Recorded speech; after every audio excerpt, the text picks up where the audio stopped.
अस्सलामुअलैकुम। आज हम बनाने जा रहे हैं आप सबकी फेवरेट कड़ी पकोड़ा और साथ ही आपको बताने जा रही हूँ कुछ टिप्स जिनको फॉलो करके आप इतनी मज़े की कड़ी बना सकते हैं कि सब उंगलियां चाटते रह जाएं। तो वीडियो को आखिर तक वॉच ज़रूर कीजिएगा। तो स्टार्ट करते हैं। सबसे पहले एक ब्लेंडर का जग ले लेते हैं और उसमें लिया है जी हमने योगर्ट 1 kg। आप शामिल कर देते हैं 1 कप बेसन और साथ ही इसमें शामिल करेंगे हल्दी पाउडर 1 टेबलस्पून, जो कि इसको बहुत ही अच्छा सा कलर देगा और हमें कोई भी आर्टिफिशियल कलर डालने की ज़रूरत नहीं पड़ेगी। साथ ही इसमें डालेंगे 1 टीस्पून रेड चिली पाउडर। इसको अच्छे से कर लेते हैं जी ब्लेंड। मिर्चें मैंने इसी स्टेज पे डाली हैं, बाद में अगर हमें डालनी पड़े तो हम इसको मसाले में भी एडजस्ट कर सकते हैं। दूसरी तरफ ले लेते हैं एक देगचा और उसमें शामिल कर लेते हैं 1/2 कप ऑयल। ऑयल शामिल करने के बाद इसमें डालते हैं हम प्याज, क्योंकि मैं मसाला बनाने जा रही हूँ तो मुझे प्याज भी चाहिए होगा। एक मीडियम प्याज लेके उसे चॉप करके शामिल कर देते हैं और साथ ही जिंजर गार्लिक पेस्ट डाल देते हैं 1 टेबलस्पून। इसको हम 1 मिनट के लिए पकाएंगे और साथ ही इसमें शामिल कर देंगे एक मीडियम साइज़ का टमाटर चॉप करके।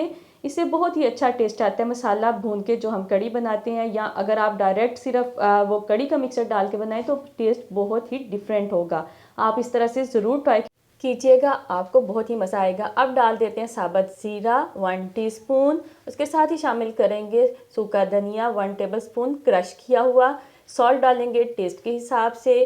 कुटी लाल मिर्च डालेंगे 1 टीस्पून, क्योंकि रेड चिली पाउडर मैं ऑलरेडी कड़ी मिक्सचर में डाल चुकी हूँ। अब इसको हम कुक करेंगे कि ये अच्छे से सॉफ्ट हो जाए और ऑयल सेपरेट हो जाए। अब इस स्टेज पे हम डालेंगे कड़ी का मिक्सचर जो हमने ब्लेंड करके रखा था और साथ ही इसमें हम कुछ पानी ऐड कर देंगे, क्योंकि हम इसको पकाने जा रहे हैं 50 से 60 मिनट के लिए, ठीक है। और उस दौरान आप चम्मच चलाते रहिएगा। दूसरी तरह हम पकोड़ा मिक्सचर बना लेते हैं। सबसे पहले आलू शामिल कर देंगे 1 कप, जिनको बहुत बारीक काटा हुआ है। साथ ही इसमें 1 कप प्याज शामिल कर देते हैं, ये भी बारीक बारीक काटे गए हैं। साथ ही इसमें डालेंगे 1 कप पालक, इसको भी बारीक चॉप करके डाला है। और साथ ही शामिल कर देते हैं सब्ज़ मिर्चें, जो कि 3 से 4 आप डालें या चाहें तो ज़्यादा भी डाल सकते हैं। अब डाल देंगे बेसन 2 कप। अब बाकी हम सारे मसाले इसमें शामिल कर लेते हैं। सबसे पहले खुश्क धनिया डाला है 1 टेबलस्पून क्रश किया हुआ। नमक टेस्ट के हिसाब से डालेंगे। उसके बाद हम डालेंगे रेड चिली पाउडर 1 टीस्पून में शामिल कर रही हूँ, आप टेस्ट के हिसाब से ज़्यादा भी डाल सकते हैं। उसके बाद शामिल करेंगे कुटी लाल मिर्च 1/2 टीस्पून, ये ज़रूर डालिएगा। कसूरी मेथी 1 टीस्पून, ये बहुत मज़े का टेस्ट देती है। इसके बाद साबुत ज़ीरा डाला है 1 टीस्पून, गरम मसाला पाउडर 1 टीस्पून। अब इसमें डालेंगे बेकिंग सोडा, ये ऑप्शनल है लेकिन 1 पिंच मैंने डाला है। और साथ ही चाट मसाला डाला है 1/2 टीस्पून, ये बहुत मज़े का टेस्ट देता है। अब इसको थोड़ा सा पानी शामिल करके हम अच्छे से इसका मिक्सचर बना लेते हैं। ना ज़्यादा पतला कीजिएगा और ना ही सख्त रखिएगा। दूसरी तरफ एक पैन में ऑयल लेते हैं और इसको अच्छे से हमने गर्म किया है और इसमें डालेंगे हम पकोड़े।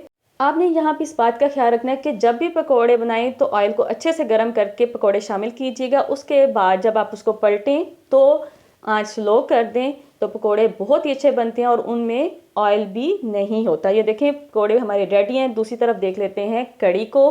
कड़ी हमारी बिल्कुल तैयार हो चुकी है, 1 घंटा गुजर चुके हैं। अब इसमें हम पकोड़े शामिल करेंगे, लेकिन आधे पकोड़े मैंने सेपरेट रख लिए हैं, वो तब डालेंगे जब दोबारा से कड़ी खाने की ज़रूरत होगी। पकोड़े शामिल करके थोड़ी देर के लिए हम कड़ी को पकाएंगे और साथ ही कसूरी मेथी शामिल कर देते हैं और साथ ही इसका तड़का रेडी कर लेते हैं, जिसमें डाला है ऑयल। साथ ही उसमें डाले हैं बे लीफ, कड़ी पत्ता। इसके अलावा इसमें डाला है जी साबुत ज़ीरा, सुरख और सब्ज़ मिर्चें शामिल कर रही हैं साबुत। और कड़ी हमारा तड़का रेडी हो गया और कड़ी पे ये तड़का शामिल कर देते हैं। तो देखें बहुत ही मज़ेदार सी हमारी कड़ी पकौड़ा रेडी होगी। आप इनको वाइट राइस के साथ सर्व करें, नान के साथ सर्व करें या तंदूर की रोटी के साथ करें, बहुत ही मज़ा देगी। बस इन टिप्स को फॉलो कीजिएगा। चैनल को सब्सक्राइब ज़रूर कर दीजिएगा। अल्लाह हाफिज़।